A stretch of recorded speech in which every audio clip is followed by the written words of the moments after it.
આંતરરાષ્ટ્રીય હિન્દુ પરિષદ બજરંગ દળના સંસ્થાપક ડોક્ટર પ્રવીણભાઈ તોગડિયાજીનો સંમેલન કાર્યક્રમ યોજાયો। વાઘોડિયા બજાર સમિતિ એપીએમસીના હોલમાં આ કાર્યક્રમનું આયોજન કરવામાં આવ્યું હતું। આ સંમેલન કાર્યક્રમમાં વાઘોડિયાના સનાતની હિન્દુ ભાઈઓ, અગ્રણી વેપારીઓ તેમજ તાલુકાના હિન્દુ યુવાનો મોટી સંખ્યામાં હાજર રહ્યા હતા।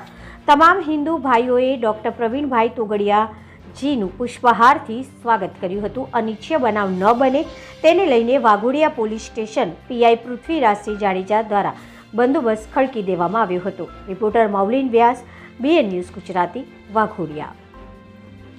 રાષ્ટ્રીય બજરંગ દળ દ્વારા ગુજરાતના ગામડે ગામડે હનુમાન ચાલીસા, શહેરોની સોસાયટી આ હનુમાન ચાલીસા હિન્દુઓને ધર્મ અને શ્વાસ સાથે જોડશે।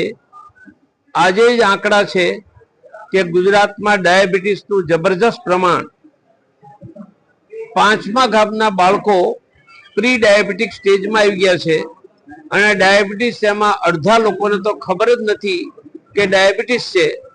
એટલે દવા ન લે એટલે ડાયાબિટીસ આગળ વધે તો મોટા રોગ, અંધાપો, પગ કપાવો પડે, હાર્ટ એટેક, મગજ આવી તકલીફ થાય। આંતરરાષ્ટ્રીય હિન્દુ પરિષદ ઇન્ડિયા હેલ્થલાઇન દ્વારા લોકોના મફતમાં બ્લડ પ્રેશર, સુગરની તપાસ ઠેક ઠેકાણે કરાવવાનું ચાલુ કર્યું છે, એની ગતિ વધારશે।